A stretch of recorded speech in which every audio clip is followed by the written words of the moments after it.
Welcome to success classes. मैं धाकड़ आप सभी का आज की इस वीडियो में बहुत बहुत स्वागत करता हूं।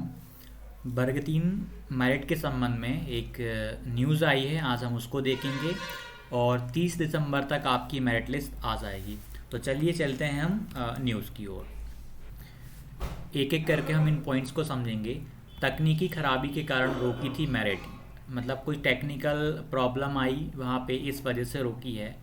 ये कोई सटीक कारण मैं अपने अकॉर्डिंग बताऊं तो मुझे लग नहीं रहा। टेक्निकल प्रॉब्लम इतनी इतनी लंबी नहीं हो सकती कि 20 दिन 22 दिन का और टाइम मांगा गया है।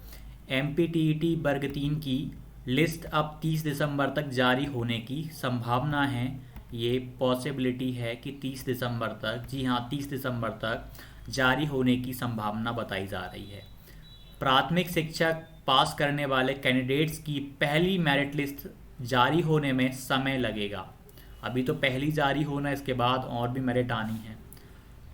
लोक शिक्षण की माने तो तकनीकी खराबी के कारण 8 दिसंबर को आने वाली लिस्ट को रोकना पड़ा। रविवार को लोक शिक्षण आयुक्त अभय वर्मा ने निर्देश जारी करते हुए कहा कि किन्हीं कारणों से मेरिट लिस्ट रोकी गई।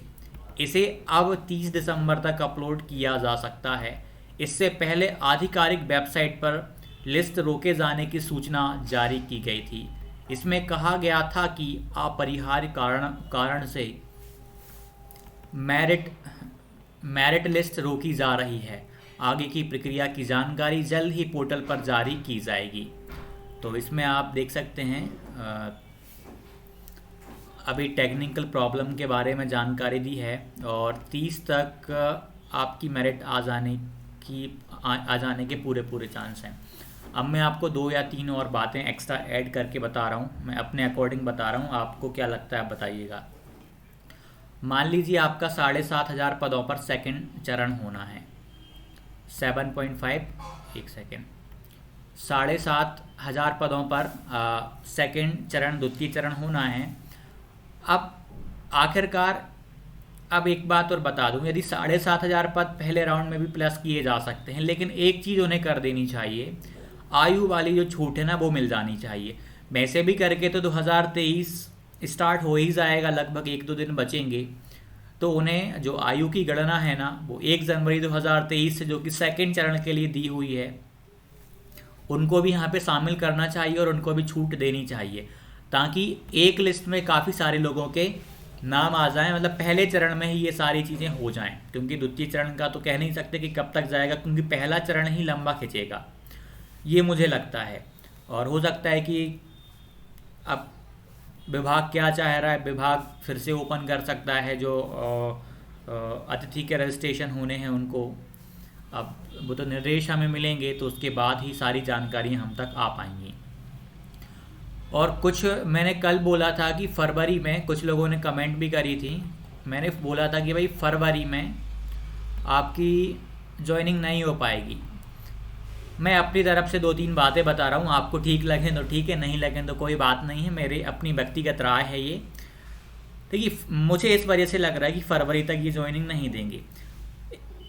फरवरी में ज्वाइनिंग ना मिल पाने का यही कारण है सबसे सटीक, कि आपको फरवरी में यदि ज्वाइनिंग दे दें, उसके बाद अवकाश चालू हो जाएंगी, गर्मियों की छुट्टियां चालू हो जाएंगी, तो 2-3 महीने के समथिंग छुट्टियां रहती हैं, या 2 महीने तो आप मान लीजिए। तो फिर आपका तो काम ही नहीं रहेगा, तो आपको किस बात के पैसे दे गवर्नमेंट। मैं उनके वे में बता रहा हूँ आपको, ये मेरा आप फालतू की कमेंट करके मत जाना, ठीक है, अपनी व्यक्तिगत राय है। तो इस वजह से वो आपको फरवरी में ज्वाइनिंग, वो हमें फरवरी में ज्वाइनिंग शायद नहीं दें। मैं भी चाहता हूँ भाई, आप लोगों की तरह मैं भी चाहता हूँ कि फरवरी में ज्वाइनिंग मिल जाए, जैसा आप चाहते हैं कि फरवरी में ज्वाइनिंग मिल जाए। मैं खुद चाहता हूं कि फरवरी में ज्वाइनिंग मिल जाए और ये प्रक्रिया पूरी हो जाए, और द्वितीय चरण के संबंध में जो भी विज्ञापन नियमावली आनी है और वो प्रक्रिया भी जल्द ही चालू हो जाए, मैं ये चाहता हूं। लेकिन यदि हम उनके पॉइंट ऑफ व्यू से देखें तो वो फरवरी में ज्वाइनिंग देने का इरादा नहीं रखते। ज्वाइनिंग दे दी, नियुक्ति दे दी, तो आपको फंड देना पड़ेगा। फंड की अभी उनको ही ज़रूरत है प्रचार प्रसार के लिए, तो अभी आपको वो फंड क्यों देंगे। आपको यदि ज्वाइनिंग दे देंगे तो आपको पेमेंट देनी पड़ेगी। इसी वजह से एक ये भी कारण है, इसी वजह से प्रक्रिया को डिले किया जाएगा। और किया जा रहा है। 1 महीने आप देखिए मेरिट को लेट कर दिया है। अब जो भी उनके अपरिहार्य कारण रहे होंगे वो हमें बाद में ही पता चलेंगे जब मेरिट आ जाएगी, या हो सकता है आगे चल के अभी कुछ सर्कुलर जारी करें तो उससे भी हमें चीज़ें क्लियर हो जाएंगी। अभी अतिथि प्रमाण पत्र के संबंध में तो एक सर्कुलर उन्होंने जारी किया है, तो उससे कुछ चीज़ें हमें क्लियर हुई हैं, स्पष्ट हुई हैं, लेकिन अभी और भी चीज़ें क्लियर होंगी। हो सकता है दोबारा पोर्टल ओपन कर दें तो और चीज़ें हमारे सामने स्पष्ट रूप में आ जाएंगी।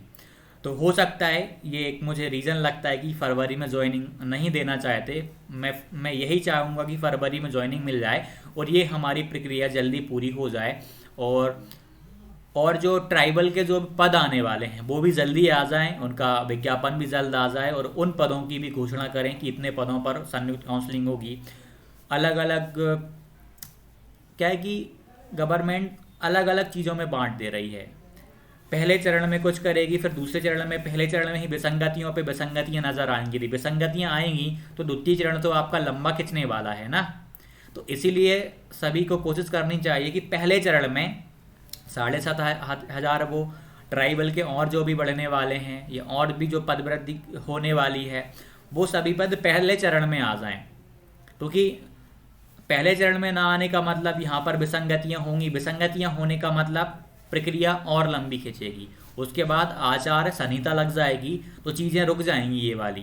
ये चीज़ें वहीं की वहीं स्थिर हो जाएंगी, इनमें फिर काम नहीं चलेगा, फिर बहुत समय लग जाएगा। इसीलिए चीज़ों को करवाना है तो एक साथ अभी करवा दें तो और बेटर रहेगा। तो आप लोग क्या कहते हैं कमेंट कीजिएगा और टेलीग्राम पे ज़रूर जुड़ जाइएगा, लिंक मैंने दे दी है, आपको डिस्क्रिप्शन में मिल जाएगी। ठीक है, तो मिलते हैं अगली वीडियो में। धन्यवाद।